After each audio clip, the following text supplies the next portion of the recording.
So, I take my big tablespoon and I just start mixing things up, make sure I get it all mixed up good. And as the dough starts to get hard, I will add water to it to make it a little bit more viscous, or so I can manipulate it better, because this gets pretty stiff quick. So if you'll stand by with me for just a minute while I mix this up, you can see that it's already starting to really get clogged up.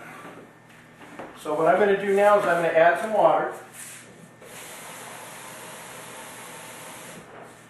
My measuring cup is a 2-cup measuring cup, and I'll put in about a cup, and I'll start mixing it up some more to see the consistency, make sure it gets so I can put it on my cookie sheet.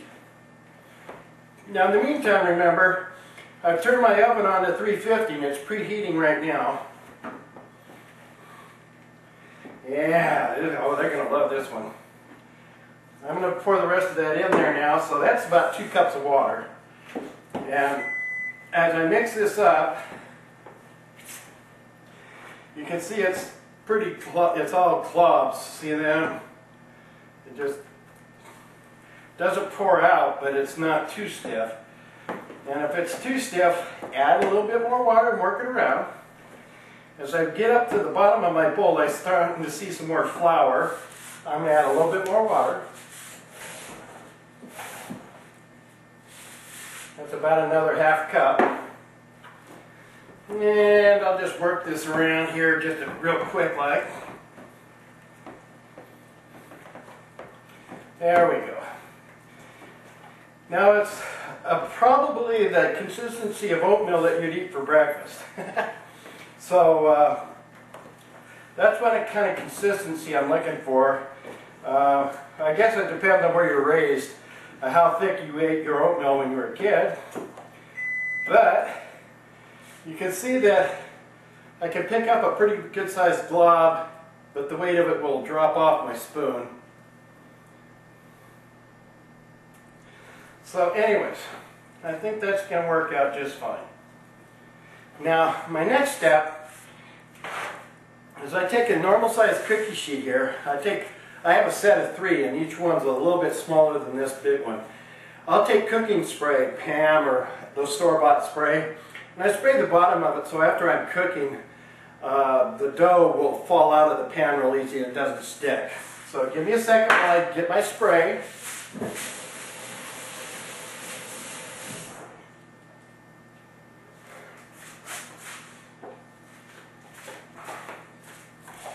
And we'll just sit here and spray.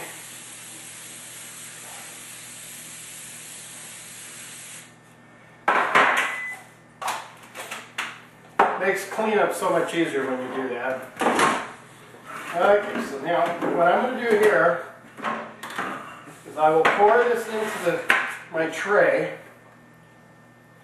Now, one of the tricks I learned is I used to take this and make little dollop cookies on the tray, so I'd end up with about a dozen to a dozen and a half per tray. And I used to spend all morning sitting here cooking 6 dozen doggy treats, and it was like with too much work. So what I've learned to do now is I take the take the dog treat, and I just put it on the pan and start spreading it out until it makes one big dough all across the cookie sheet. And as I get into this a little bit more, you'll see how come I go like this, and it makes it much easier. I only have to have my stove on for about an hour, and I'm not a slave to cooking. So I'll spread this out.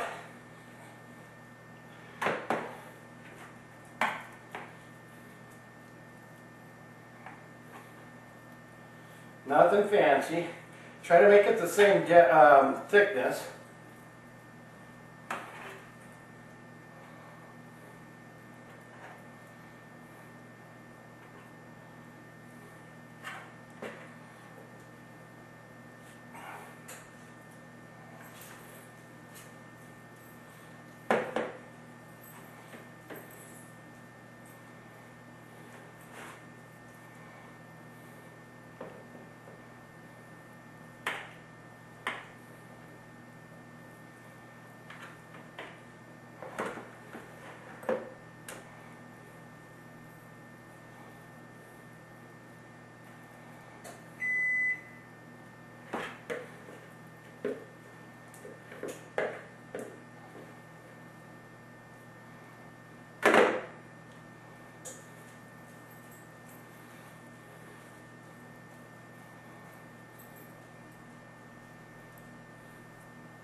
Okay, here we are.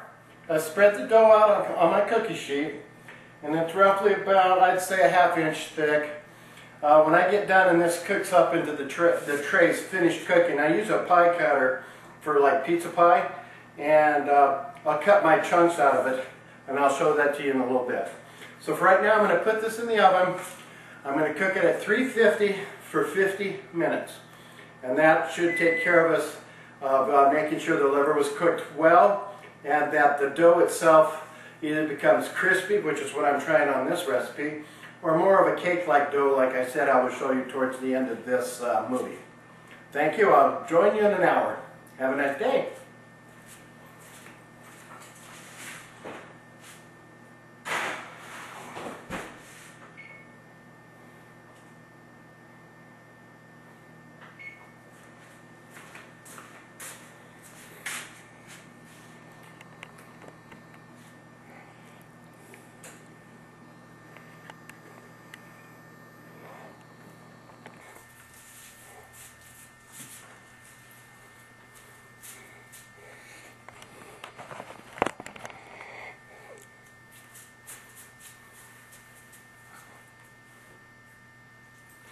Hello. Well, my doggy treats have cooked for an hour, and then I pulled out my tray and let it sit for another hour to cool off, and now it's ready to cut up and be stored in my refrigerator until it's dog treat time. So I wanted to show you the trick of how I'm doing that. Just a minute, please.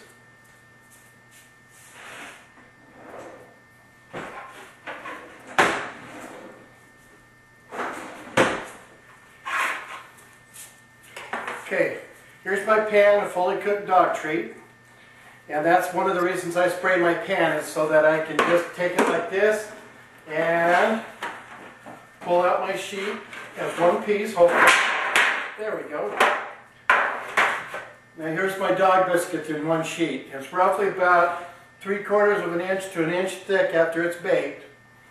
And what I do at this point is I want to cut them into small squares about this size.